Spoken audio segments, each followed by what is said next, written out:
Çox maraqlı hadisələrdən birində danışım. Sökünə bilərəm, qardaş. Deməli, çünki bəzi videolarda deyirlər ki, maşının üstünə uzanmısan. Yox, avtomobil sahibi sadəcə təsdiqləyir, icazə verir yəni. Deməli, burada məsələ nədir? Avtomobil 2022 modelli, XSY modelli, sport modelli və Amerikankadır. Qardaşın deməli, kiçik bir problemi olub, o da bu avtomobillə bağlı. Məsələ nədir? Qardaş hara gedib, deyiblər ki, adını çəkmirəm, qardaş xahiş elə ki, bu videonu çək. Qardaşa deyiblər ki, bəs TMV-də nasos, yəni bu GDI nasos, bunlarda yüksək təzyiqlidir. Və bu GDI. Bu avtomobildə 4 yüksək təzyiqli və 4 sadə farsonkalar var. İşləmə prinsipini bir çoxları bilir. Daha çox uzaq, yəni istəmirəm video olsun. Deyiblər ki, GDI nasos dəyişilməlidir. Niyə dəyişilməlidir? Yağ qalxır.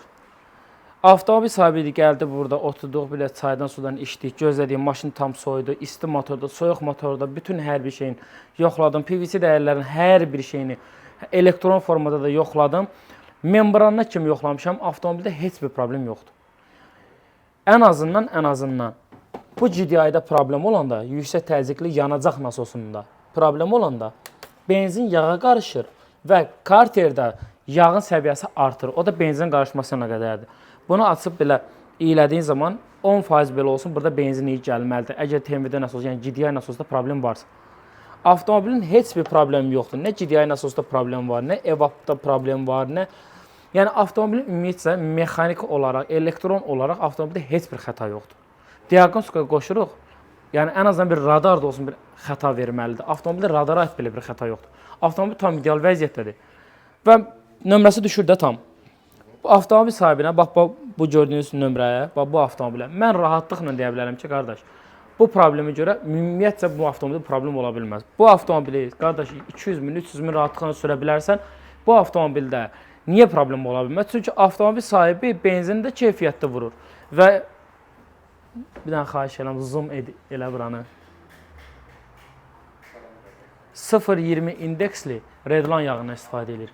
Bu isə ən full sintetik yağlardan biridir. Ölkə üzrə, dünya üzrə həyatda deyərəm ki, tanınıb. Mən bunu reklam eləmirəm, mən Redline satmıram, bilənlər də bilib, bütün müştərilərim.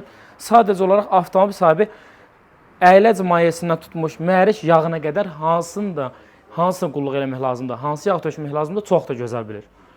Sadəcə olaraq deməyim ona ibarətdir ki, nə gəldi diaqnoz qoymayın.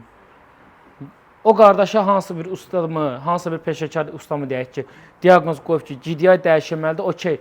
Gəldi bura, mən də deyərəm GDI dəyişilməlidir. Mən desəm qardaşa, avtomobil sahibi arxadadır. İndi mən qardaş sənə desəydim ki, GDI dəyişilməlidir, dəyişəcəkdim də məndə, düzdürmü? Çünki niyə belə çıxması mənə inanır. Mən də bunu dəyişib zəhmət haqqımda alıb qazana biləcəkdim, amma bu avtomobildə GDI ilə bağlı, bax əlimi qoyuram mühərrikə, bu mühərrik ilə bağlı heç bir problem yoxdur. Daxili sistemi yaxşıdır, porşenlər yaxşıdır, giliz yaxşıdır, klapanda yağ yox, yağ artımı yox. Maşın işlək vəziyyətdə xodduyuruq, avtomobilin vakumu da yaxşıdır, soğurması da yaxşıdır. Yəni bir sözlə, bu avtomobildə heç bir problem yoxdur, qardaş. Yəni boşu-boşuna da xahiş edin, cəmaatı avtomobildən iğrəndirməyin. Ona görə də çalışın, düzgün diaqnoz qoydurun ki, sonradan sürpriz xərclərlə qarşılaşmayın. Bu avtomobildə düzgün diaqnozdan ibarətdir ki, ondan ibarətdir ki, yekun olaraq avtomobildə heç bir problem yoxdur. Bu qədər. Təşəkkürlər, izləmədə qalın.